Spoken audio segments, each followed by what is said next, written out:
Hey guys, People Close Gamers, backtrack to Supergirl, Season 2, Episode 7, The Darkest Place.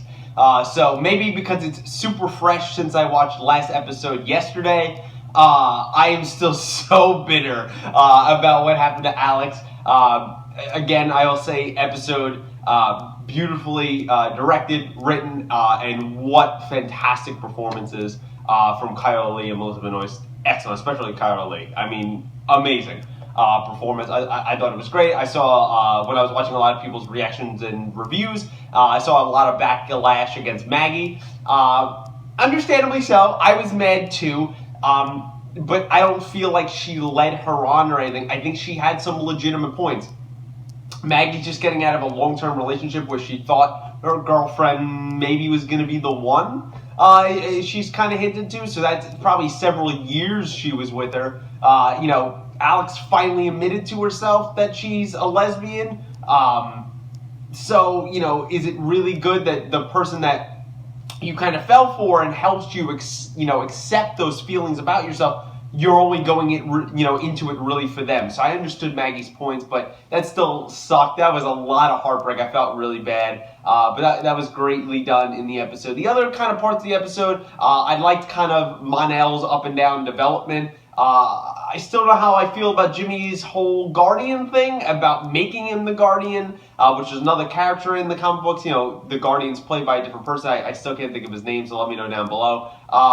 But yeah, he's not a big-time character that you can't change it. The suit didn't look as bad as I thought it would, but I don't know, it just felt rushed. We just kind of got, in episode 5, him wanting to do this, and the next episode he's doing it, and then they also they introduce an awesome villain like Parasite, one of my favorites, and then they seemingly kill him. So hopefully, since he's a Parasite, he could come back at some point. But it was a really good episode last week. Supergirl's been great this season, so I'm super excited for this. I assume something with The Darkest Place has to do something with Cadmus, since that's who took Mon-El at the end of the last episode. So we'll find out. So without further ado, guys, here we go. As a friend. Then he destroyed Alex's confidence and her heart all in one swoop. Great job, Maggie. The bitterness is still real. Because it's time for you to die. Okay. Flash forward, I'm assuming. So, it looks like that white Martian blood didn't go well in John's body. That ain't good. Jimmy, you're making it too obvious, just like Barry did when he came here, and he kept hinting about Flash stuff. Yeah, so the whole van thing is kind of obvious, right? So, couldn't Kara get there, see through the van and see its win and make the connection? Batman? Are you referencing Batman? Just say it, DC. Oh my god. That was cool, though. This is awkward. Shit. Shit. Let's hope this goes well. Not in good ways. So does everyone know that Alex came out now? That's funny. I was just gonna say whore, but that works too. Here, where if you like it, you should have put a ring on it. There you go. There you go, Mon-El. You got your moment. You don't even need your powers, because I assume that was some kind of power dampening cage. God damn it, they have John too? How did this happen? God damn it, Cadmus. Alright, so at least Mon-El has some loyalty. That's nice to see. These flash forwards. He's hallucinating. What is it? That is terrifying. Oh my god. That was really terrifying. Shit. Yeah, this blood is having a big effect on him, and she knew that was gonna happen. That's why she keeps checking up on him. Oh man, she should just come clean, because obviously it doesn't go well. He gets captured or he starts fighting Kara. There's so many flash forwards. Well, there's our, villain for the episode or so.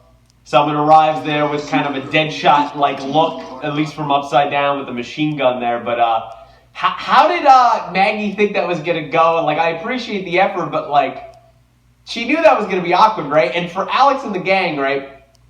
Jimmy and Wynn's first time at the alien bar. Why are they hanging out there when Maggie goes there? So, I understand Alex's bitterness still, but hopefully she just understands what Maggie was coming from. I mean, she just said, I like you, and I think she means that, and not just as friends. She just doesn't want to mess this up, so hopefully we're playing the long game here.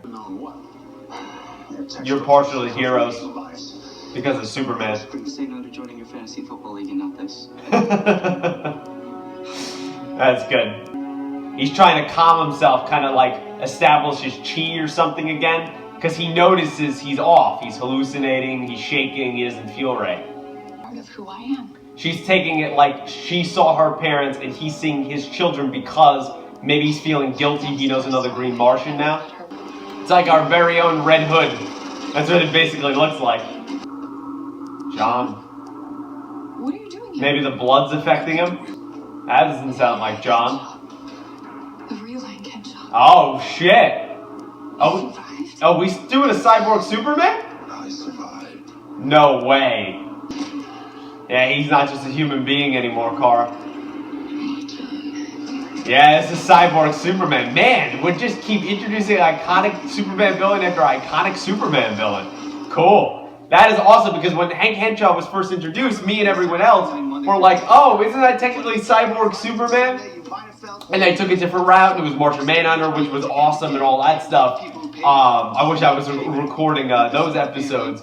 But awesome that it looks like they're introduced, because otherwise how would he have taken a punch from Kara and been able to deliver that kind of shot? Looks like that's what the storylines are going, so maybe one day they can bring back kind of a Parasite and Metal and him and have like some kind of coalition of Superman villains. That would be really cool. Cool. Alright, so we're going to be able to see it. There we go. Awesome. Yeah, wow. I can't believe they did Cyborg Superman. Very cool. I'm Cyborg Superman. Yep. Well, they had to say it, but it looks good.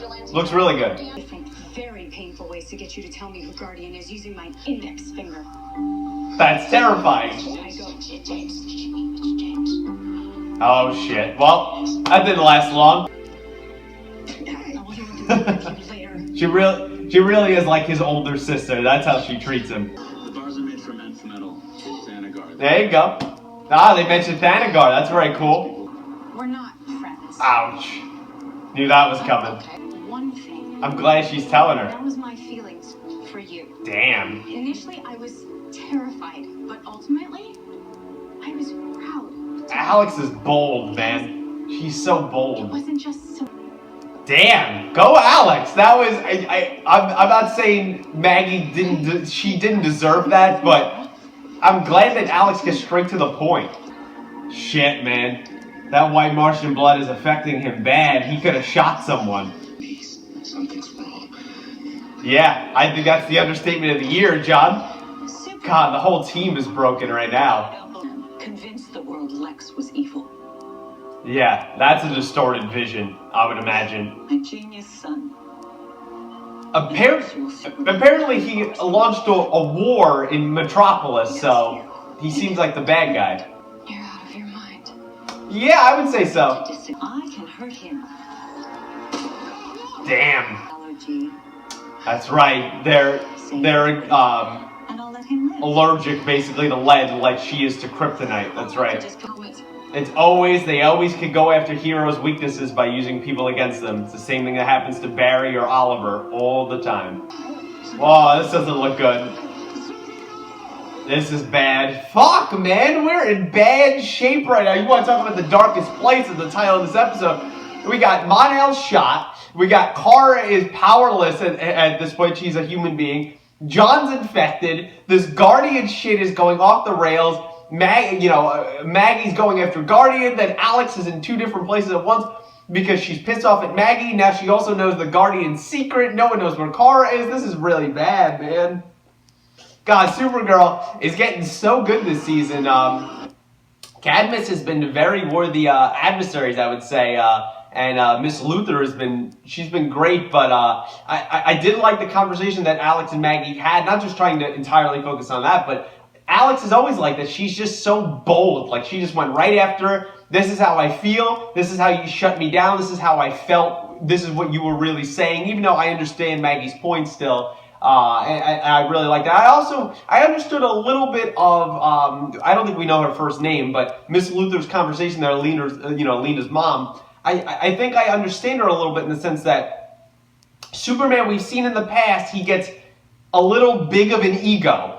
And there could have been a scenario where he's spreading throughout the world and maybe Lex suggested something, even though Lex is a little off. And then that's what, soured the relationship. So I can, playing devil's advocate, I can see the other side of the argument there. But most likely, Lex just went freaking crazy. And, that's what caused Superman to bring him in. You knew she wasn't going to hold up the deal. Villains never do that. Trying to make a clone or something, that's definitely possible. We've seen that in the Justice League series. There was a clone of Kara. Maybe putting that on older screens, not the best idea if you want to keep covert. Yeah, she's a white Martian. Oh god, we're just destroying everything today. Damn. Oh man. Yeah.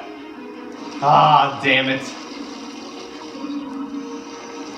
Oh, fuck, because it's going to be a fight. God damn it, everything is going so wrong. Yeah, Alex would probably be really hung up on if Kara died. That would really affect her. And vice versa. It's a lot of last people of their planets in this show. Did you lie about the story? Did he shove the prince out of the way and he took the pod? Jeremiah! Holy shit! What the fuck is happening? Can you trust him? Is he working with Cadmus? Who knows? I don't know who to trust anymore. Can you trust him? Is that actually Jeremiah? I don't know, man. I don't know what is happening? What is happening in this episode? Everyone's turning against each other. Everyone's getting captured. Can we trust Jeremiah? I don't know. At first, I thought that was Hank. It then ended up being the real Hank Henshaw, who's now Cyborg Superman. Did they just take Supergirl's blood to make her clone Galanta or Jalanta, whatever the fuck her name was? Like, what is happening right now? Galalanta, I think her name was. Like, I don't know. But this episode is very intriguing. But Alex... Tell him you still wear the glasses. I just don't trust this. This is too good to be true. Shit, man. Alright, so it looks like there is a little bit of Jeremiah in there. That he was still loyal to Kara. That's nice. We got two Martians fighting. This is bad. Yeah, damn. Yeah, John, you ain't gonna do it. You're not that kind of man or Martian. You won't do that. Apparently, Jimmy has all these martial arts skills that I was never aware that he had in Season 1. I mean, if he's killing someone who is bragging about getting off because they probably murdered a little boy, is it really bad to let them die? But I guess it's all about principle and such, and you're supposed to be the bigger person and have a moral code, blah, blah, blah. I would so be Red Hood. This has got to be one of the most awkward partnerships on the show right now. Alright, not terrible. I still don't love this whole Jimmy storyline. I'm just going to be honest. I'm just going to be completely honest. Yeah, the suit is cool and stuff like that, but I don't know, it just feels, especially in this short amount of time, it just seems like too much of a stretch to me. I know people are going to disagree with that, and I'm not saying I'm not open to accepting it and liking it, but right now, not a huge fan. Oh, look at Alex rushing back. Doesn't even check on Mon-El. They're going to move him by the time you get there. You know they're going to move him. They're not that stupid. If Cadmus has survived all these years, they're not that stupid. See? What'd you expect to happen? It's just like the Underground Fight Club. They move. I feel so... Alex is going through too much lately, man. You can rot in this cell for all eternity, not because I... Damn! John being ruthless. He'll come around, Magan. Is turning you into a white Martian. Oh, shit! And there's nothing you can do to stop it. Well, hopefully there is, because that's really bad. God damn. Oh, my God. He's becoming what he hates. Fuck, man. This is just gone from bad to worse.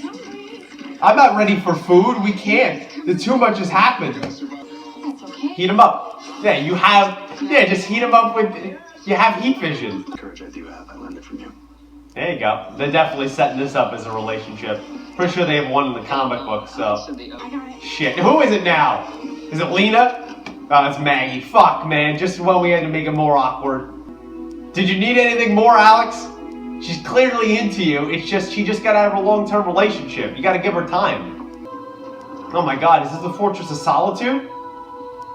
Who was in the Fortress of Solitude? Cyborg, Superman, goddamn. The blood recognizes him maybe as a true Kryptonian. About the project you call Medusa. Oh, fucking hell. Oh, that can't be good. That can't be good at all, man. Alright guys, so that was my reaction there to Supergirl, Season 2, Episode 7, The Darkest Place.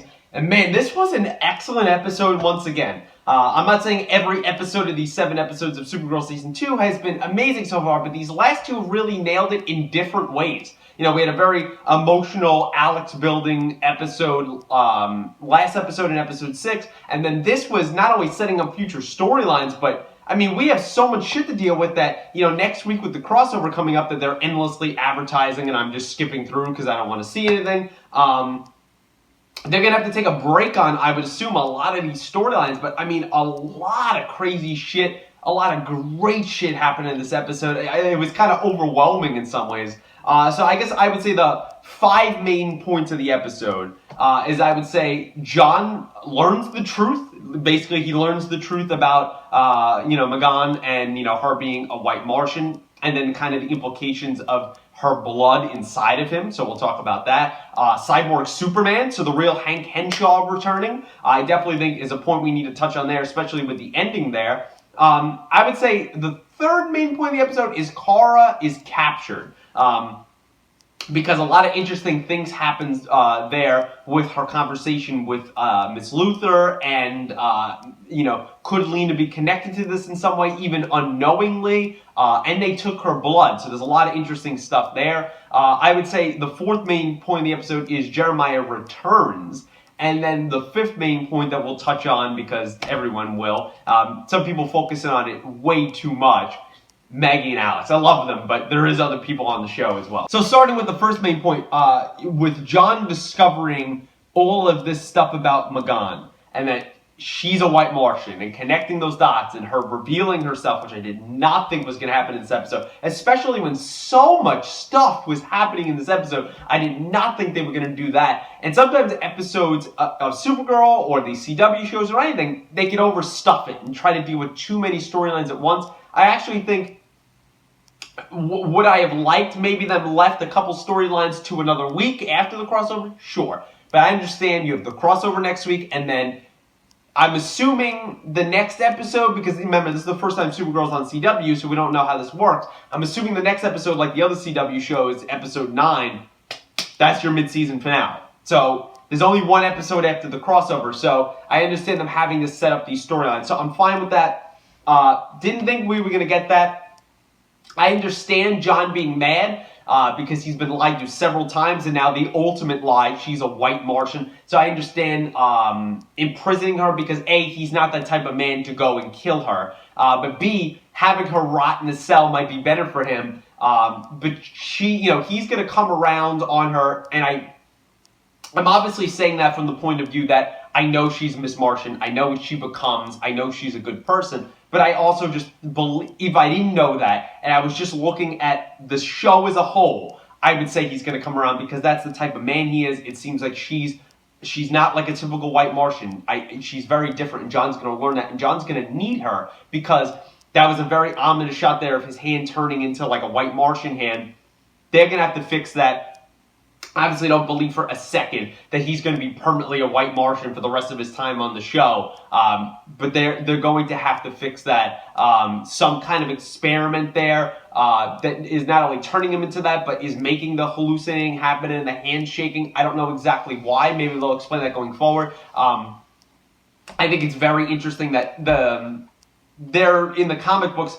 The Martian Manhunter storyline has been rewritten a couple times, but there has been a couple accounts, especially ones that I've read, that they stay with the whole, basically Green Martian Holocaust. And there's more than green and white Martians. There's like a whole bunch of other Martians in the comic books, but it stays with that theme of this being a Holocaust. It's very reminiscent of our Holocaust, obviously, of the the Germans doing it to the Jews in World War II, and we see it even more here in this episode of experimenting on different ways to kill them. So kind of a fucked up thing, but I like how we're filling, despite it being fucked up, we're filling in more of the backstory about Mars, how these two races really hate each other. I think we're going to get more of that going forward, but that was a truly terrifying shot when he first saw his family. It really jarred me. I did not expect that, especially them looking so distressed. They weren't obviously happy and such, and I think it's going to take John a long time, though, to come around him again.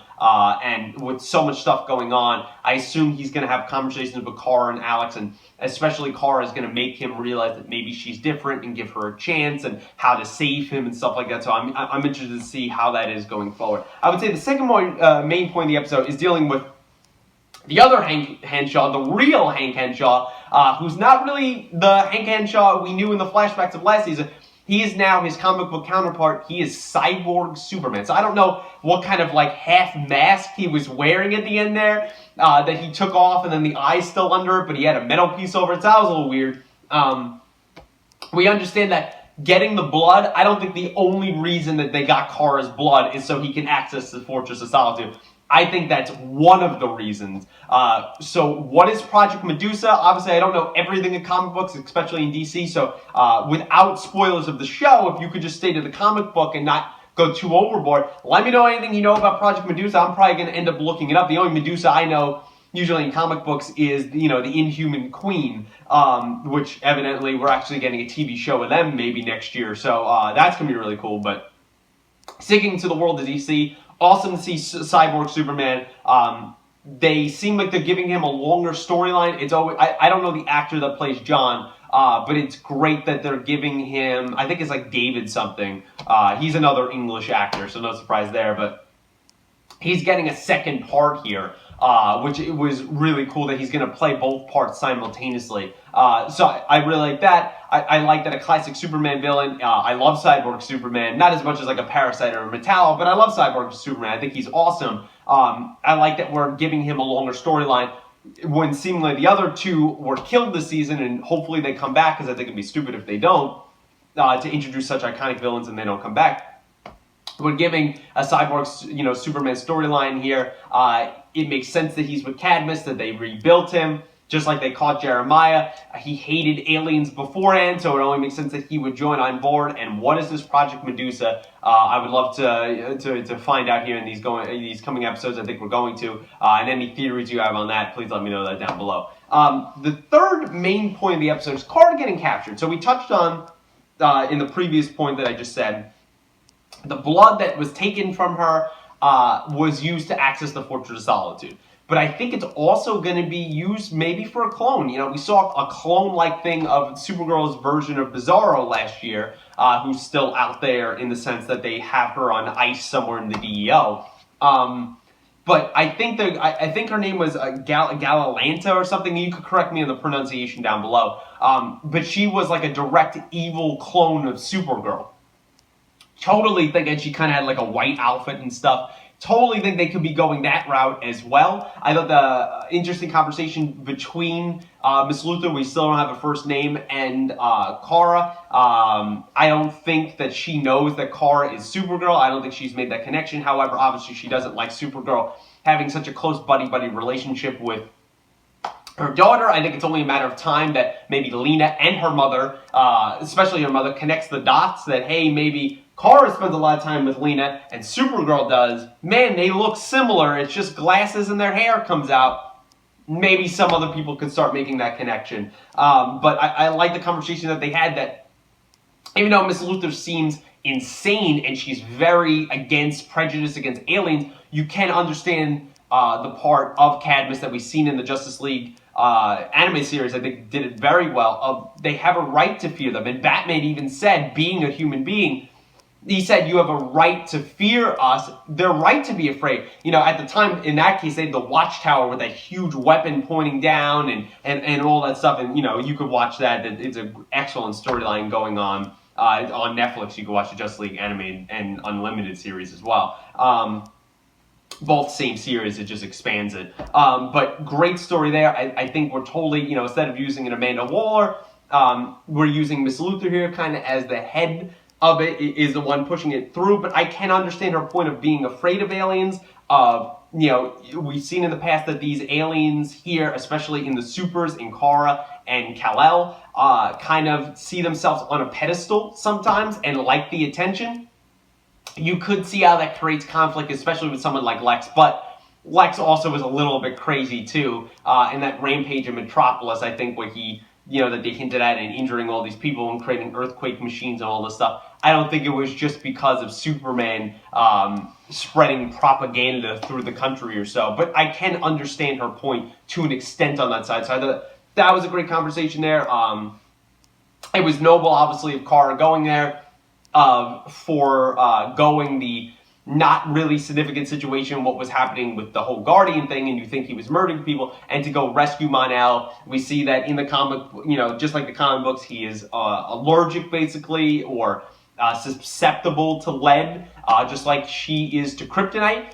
Lead is definitely a lot more prevalent in the world and on our Earth, so it's kind of a shitty thing to, like, can he pick up a pencil? Because that's not real lead, it's kind of like graphite, but would that affect him still? So, and, lead being in bullets most of the time, that's definitely a major weakness he has just to basic bullets. So, like with the DEO, they have like these kryptonite bullets, but I can't imagine they're that easy to come by. Plus, it's, the average citizen doesn't have that. The average citizen could affect someone like Mon-El, so that's definitely a thing there. But they seem to be building up a relationship between Kara and Mon-El. As far as I understand, they had a long-running relationship in the comic books, and I kind of saw that coming. It's kind of the whole, I said it a few episodes ago, it's a whole Romeo and Juliet thing. A boy and a girl from distant families, in this case distant planets, that hate each other, and they end up together. So totally seems like we're going that way. I don't think they're going to poison themselves because they think the other one's dead. I don't think it's going to end like that. But I think it's going to kind of have a happy ending. And that's, as he learns more of Earth customs and learns Kara in general, just learns more about her and she learns more about him, I think it's only a matter of time there. Mon-El, I think it's only a matter of time of him becoming a hero. When he thought John was captured there and not actually the real Hank Henshaw as Cyborg Superman, he did go back. He did go back into the box. He did risk his own freedom and his own life. So there's moments here of seeming that he's becoming a hero, and I'm interested to see his story going forward and what the interaction between him, Kara, and Cadmus is going to be going forward, because I think it's going to be really good. The fourth main point of the episode is Jeremiah returns. So there's not much to say about here, just I was unsure if his loyalty is there. Obviously, there's still Jeremiah in him. He maybe doesn't have a choice, or he made a deal, kind of like he made a deal back in the day with the DEO. Maybe he made a deal with Cadmus, but obviously it wasn't a deal to protect his daughters, especially Kara. Do they know that information? I don't think so. There's a lot to fill in there, I definitely think, because the DEO back in the day, the real Hank Henshaw, they knew that Kara was an alien. So to me, if the real Hank Henshaw was there, how could he not remember that Kara had powers and make the connection to Supergirl? So I think it's only a matter of time if they don't already know. But he saved them. He repaired Mon-El as best as he could there. Obviously, he wasn't fully healed. Does he heal the same way as Kara? Does he have accelerated healing? All interesting questions. But I did like how he came back. Obviously, this throws another curveball into the very complicated life these days of Alex, of worrying about Kara, of worrying about John, of worrying about her own love life and Maggie right now, and now worrying about her dad being alive. I assume Eliza is going to come back. Kara and Alex's mother, really Alex's mother, but Kara's as well. I assume she's going to come back at some point in this Jeremiah storyline, which I assume we'll pick up probably for the mid-season finale, and that's where we'll leave off. But I think there's a lot of interesting material. What has he been doing these 15 years? Can he not escape? Why is he there? Does he like what he's doing? What is going on? How much does Cadmus know about Kara and Alex, and is Kara Supergirl and all that stuff? what is this Project Medusa? A lot of great stuff going on there that I can't wait to see. And then the fifth main point of the episode, there's not a ton to touch on here in this whole Alex and Maggie situation.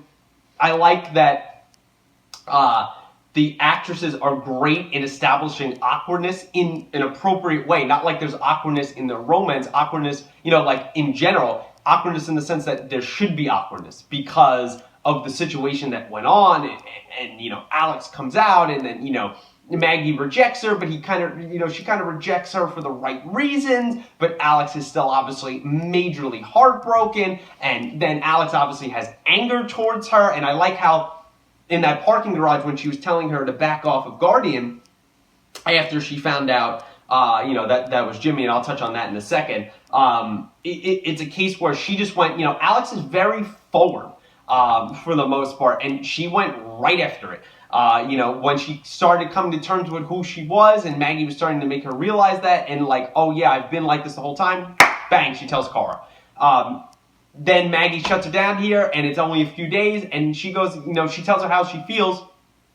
Maggie, I think, understands that now, and I think it's very clear at the end of the episode that her saying friends she's clearly establishing that she cares a lot about Alex. She didn't want to mess it up. That's what she's trying to tell Alex, and she wants this to become a process. But you can understand Alex's point of, I don't want to go out and experience the world, and I'm fresh off the boat. I don't care. I didn't do this for you. I'm not becoming a lesbian for you. You only helped me come out of my shell, but I'm attracted to you. I have major feelings for you, and being shut down, even for the right reasons, made me feel like shit. So I like the terms that they came there, and I think that's going to be a very slow burn, but a very realistic burn. That's something like, I saw all these people on Twitter after I watched the episode yesterday of last week's episode, of all these people that came out or said, we're thanking Kyler Lee of saying that you gave me the courage, and that's great. It's great when TV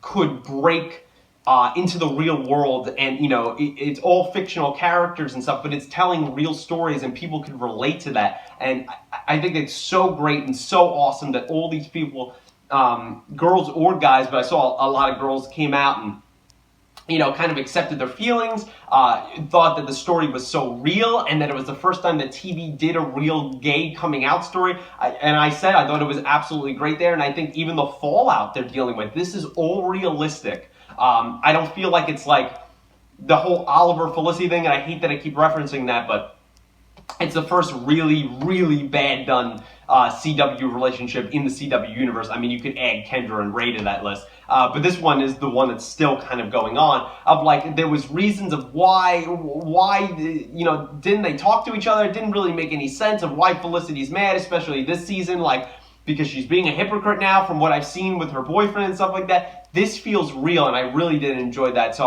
I'm loving that so far, and I've never shipped really anything. I am totally on board of the ship of Sand, the whole Sandberg ship. I am totally joining that, and I saw online, there's not a lot of us males, regardless of we're straight or not, online, which, I don't really know other people. There's only like 3 or 4 of us. There's a couple other guys that watch with a couple females. The guys at Blind Wave, Aaron watches it with his wife. It's really it. There's not a lot of guys that react to Supergirl. I don't know if it's just because they don't like it, or they think it's kind of a masculinity kind of thing, demasculizing them or something to that regard, making them less of a man. They're lost because they're missing some great TV. The other little point just to touch on, I guess, is the Guardian thing here. I said in the episode, it's good, it's okay. The suit is working better than I thought it was. The whole Jimmy being a superhero, maybe not so much. I like the choreography and stuff. I like kind of the gadgets he has. The motivations, not really. Just his camera breaking and this dad thing kind of coming out of nowhere. I do understand that there was steps in the beginning of the season that he never really fit into Catco and stuff like that, and then Cara dumping him, and I get that. But I feel like this has been very rushed. 2 episodes ago, he was the guy with the baseball bat, and now he's full on a hero, Alex knows that he's Guardian now, so Wind wasn't able to keep that up for long in that very funny comedic scene of she said she could hurt him in 6 different ways with her index finger. So she's still as intimidating as ever to Win, and they have a very brother-sister relationship completely. And if anyone agrees with that, let me know down below. Because I know there was, in the first season, there was people like shipping them originally, and I was like, nah, they're totally a brother-sister relationship. But that was very funny. But how long will Kara not know that Jimmy is Guardian? How long do you think it's going to take until she finds out that? That's an interesting point here. But I just don't like that there's another superhero along with Supergirl and John Jones and Miss Martian and Mon-El, and now there's Guardian Jimmy. Like, it's like all those other characters were established comic book characters, and Guardian is. Jimmy wasn't Guardian, so I don't know. That I'm not totally shutting myself off to that. It's just that's going to take time to grow on me. But overall, guys, that's kind of my thoughts here on Supergirl Season 2, Episode 7, The Darkest Place. This was a great episode. Let me know what you thought of the episode in the comments below. Did you like the episode? Did you not like the episode? Any Easter eggs I didn't catch, particularly about that whole Medusa project thing? Let me know any of your thoughts there down below. What do you think of Mon-El in this episode, kind of furthering himself to becoming a superhero? What are they going to do with Kara's blood beside getting the Fortress of Solitude, or do you think it just stops right there? What do you think of seeing Cyborg, Superman, and how that's going to play into the episodes coming, especially the mid-season finale, I would say, this whole Project Medusa thing and stuff like that? What do you think of Miss Luthor in this episode and Cadmus in general, I guess? Jeremiah returning, the whole Magan storyline of John now knowing she's a White Martian and him changing at a genetic level to a White Martian. What do you think of that? And kind of, I guess, the developing relationships of Maggie and Alex and Kara and Mon-El. And I guess any other thoughts, predictions, theories you have on the episode and anything else you want to talk about besides the questions I asked, please let me know them down below. As always, no spoilers for the crossover coming up here especially, but nothing, I don't want to know any spoilers going forward. It's just your theories, your predictions, anything that was like something in the comic books. I don't want to know, though, of the show, of casting news, press releases, anything. I would really appreciate that because it makes for better reactions. But any thoughts you have, please let me know them down below. Like the video, subscribe channel, share with your friends if you'd be so kind. And until next week is Supergirl, guys. Thanks for watching.